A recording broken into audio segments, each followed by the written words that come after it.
नमस्कार, prime time show देख रहे हैं। मैं हूं आपके साथ शिवानी रतूरी। मॉनसून सत्र का आखिरी हफ्ता धमाकेदार होने वाला है। इसकी शुरुआत कल से होगी, जब गृह मंत्री अमित शाह सदन में मौजूद होंगे। 4 अहम बिल पेश करेंगे। एफसीआरए से लेकर डिलिमिटेशन और महिला आरक्षण बिल को लेकर बवाल शुरू हो चुका है। एफसीआरए बिल को लेकर कांग्रेस ने विरोध का ऐलान कर दिया। ऐसे में सरकार की क्या तैयारी है? विपक्ष इस बिल से इतना क्यों परेशान है?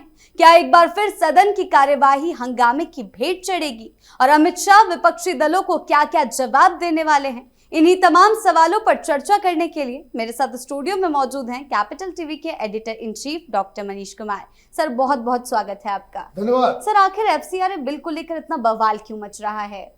देखिए, ये विपक्ष एक ऐसे मुद्दे को लेकर जिद पे अड़ गया है जी, जिसमें जनता की नजरों में ये पूरा का पूरा विपक्ष वो बदनामी होगा। लोग शक की दृष्टि से उसे देखेंगे।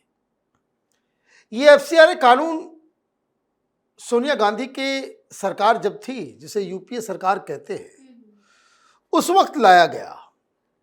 ये मत भूलिए कि ये जो सोनिया गांधी की जो एक नेशनल एडवाइजरी कमेटी जो थी, उसमें तमाम तरह के इस तरह के चंदाखोर, डोनेशन खोर किस्म के, एनजीओ वाले, झोला छाप किस्म के लोग जो है उस एनएससी के अंदर थे जी। और इन सब के रिश्ते जॉर्ज सोरोस से, तो फोर्ड फाउंडेशन से, तो पता नहीं किस किस इस तरह के एजेंसियों से।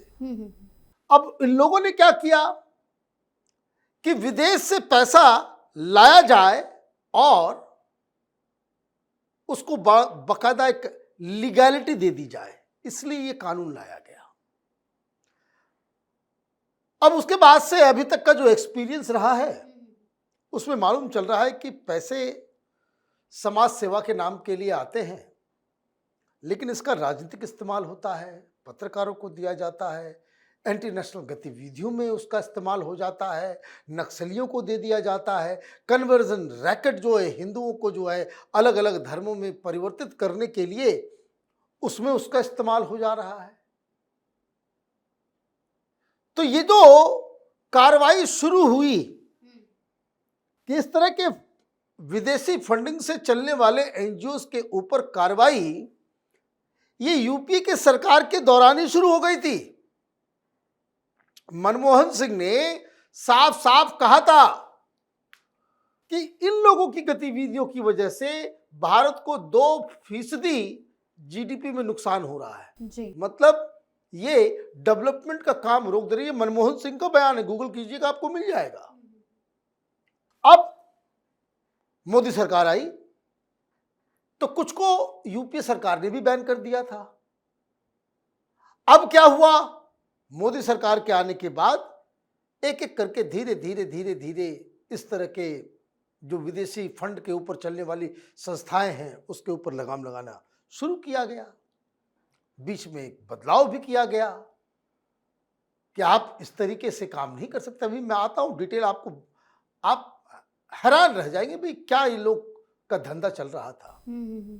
समाज सेवा करना है, कोई बड़ी दिक्कत नहीं है, लेकिन समाज सेवा को धंधा बना देना, वो भी विदेशी आकाओं के इशारों पे कठपुतली की तरह नाचना और हिंदुस्तान को नुकसान पहुंचाना, ये समाज सेवा के किसी भी डिफिनेशन में नहीं आता। जी।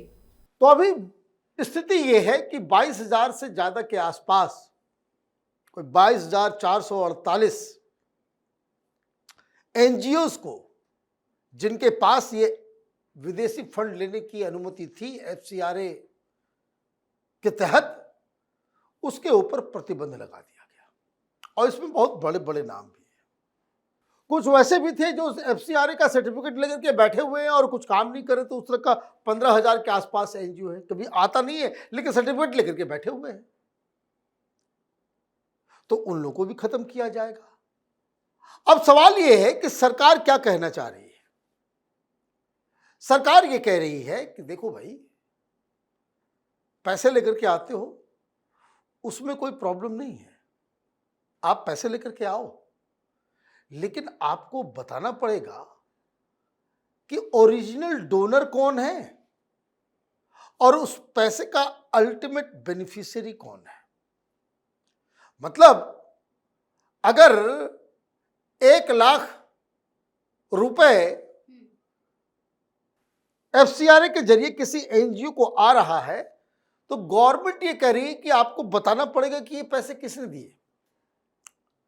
सीआईए से लिए, फोर्ड फाउंडेशन से लिए, जॉर्ज सोरोस से लिए, किसी ड्रग माफिया से लिया, किसी प्रोस्टिट्यूशन रैकेट से लिया, जी हाँ हाँ। किसी सरकार से लिया। आप ये चाह रहे हो बताएंगे नहीं, लेकिन सरकार ये करी तो बताना पड़ेगा। कहीं ऐसा तो नहीं कि आईएसआई वाले जो है कहीं और फंड दे रहे हैं, फंड से कहीं और आ रहा है और उससे कहीं और आप ला करके यहां पे शाहीन बाग में पैसे खर्च कर रहे हो। नहीं चलेगा।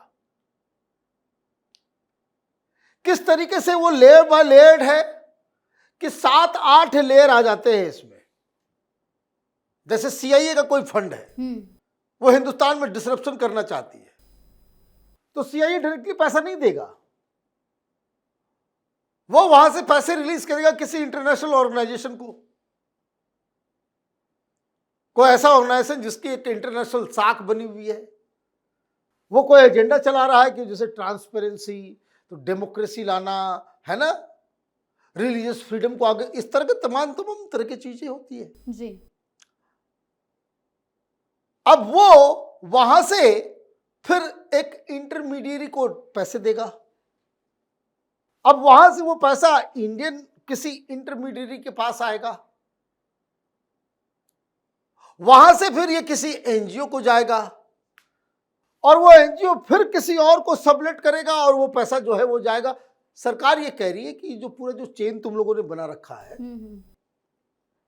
तो एक तो पहला कि सोर्स क्या है और पैसे कहां खर्च हो रहे हैं जी, ये तो बताना पड़ेगा।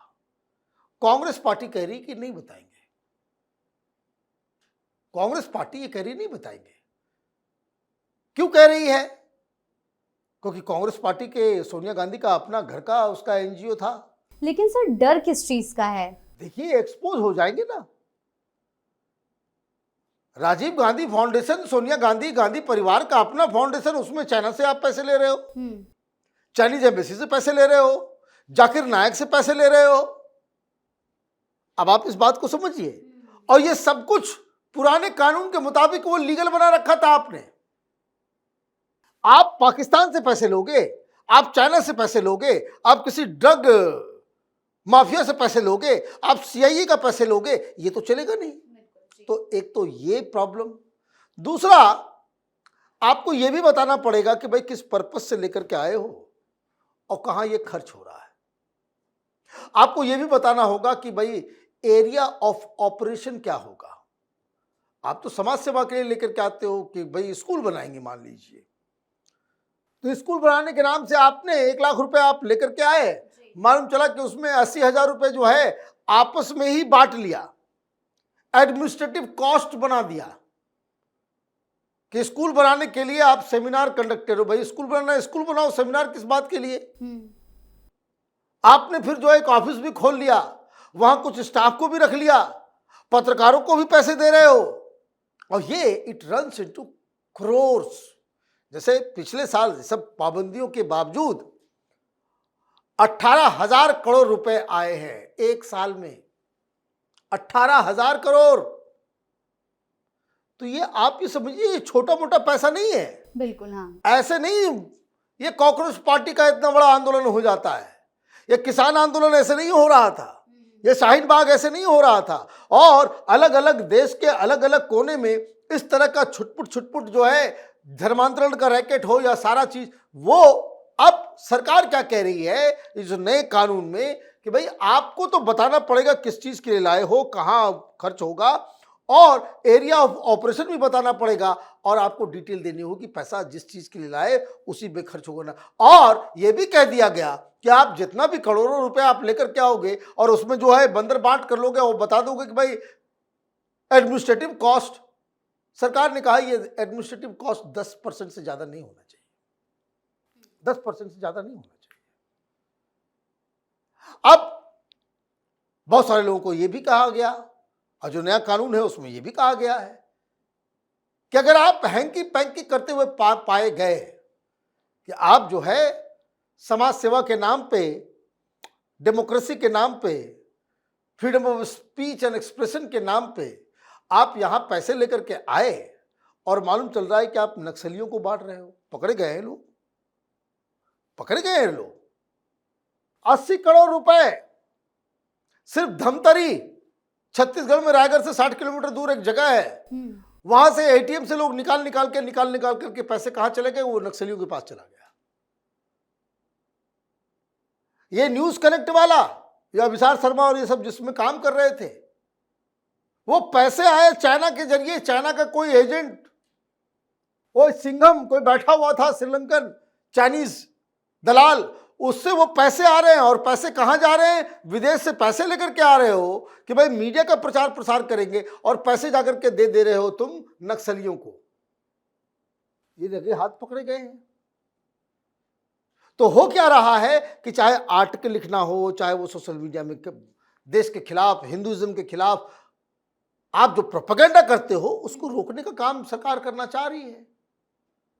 अब एक नया क्लॉज किया गया है उसमें ये कहा गया कि अगर आप पकड़े गए या आपका सर्टिफिकेट वगैरह, आपके एनजीओ वगैरह को कैंसिल किया गया जी, तो आप जो बाहर से पैसे लेकर के आए हो ना, उससे जो आपने एसेट वेसेट क्रिएट किया है, ऑफिस जो बनाया है, सरकार उसको जब्त कर लेगी। सरकार उसको जब्त कर लेगी। क्यों? क्योंकि आप विदेश से पैसे लेकर के आ रहे हो और किसी काम के लिए आप लेकर के आए, और मालूम चला कोई दूसरा काम कर रहे हो, आपने कानून को तोड़ा, तो फिर उस जमीन का, उस बिल्डिंग का, उस एसेट का मालिक कौन होगा? आप तो समाज सेवा करने के लिए लाए, तो एक कमेटी बना दी जा रही है जिसके तहत वो उसको अपने पास रख लेगा और फिर वो उसमें स्कूल खोले समाज सेवा के लिए, उसका काम वो उसमें इस्तेमाल होगा। इसको लेकर के सब लोगों को परेशानी हो रही है।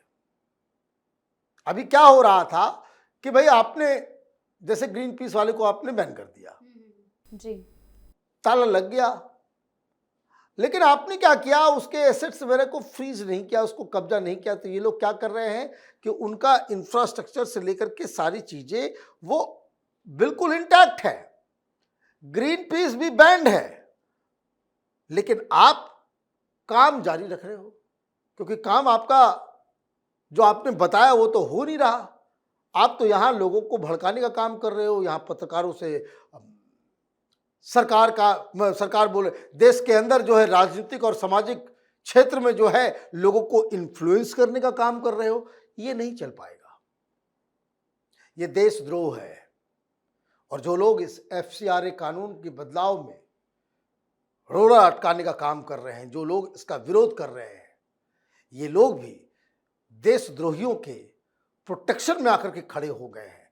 राहुल गांधी अगर ये पाप करेंगे तो उनके ऊपर हमेशा के लिए उनके इधर लिख दिया जाएगा कि देशद्रोही लोगों के साथ कांग्रेस पार्टी का हाथ है।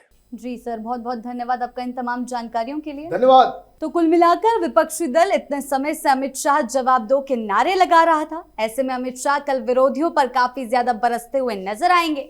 साथ ही 4 अहम बिल को लेकर सरकार की तैयारी पूरी है। विपक्ष ने भी विरोध करने का पूरा प्लान बना लिया है। ऐसे में कल की कार्यवाही पर सभी की नजरें टिकी हुई है। तो फिलहाल इस खास शो में इतना ही। आपकी इसको लेकर क्या राय है, हमें कमेंट सेक्शन में जरूर बताएं। वीडियो को लाइक करें, शेयर करें और चैनल को सब्सक्राइब करना ना भूलें। धन्यवाद।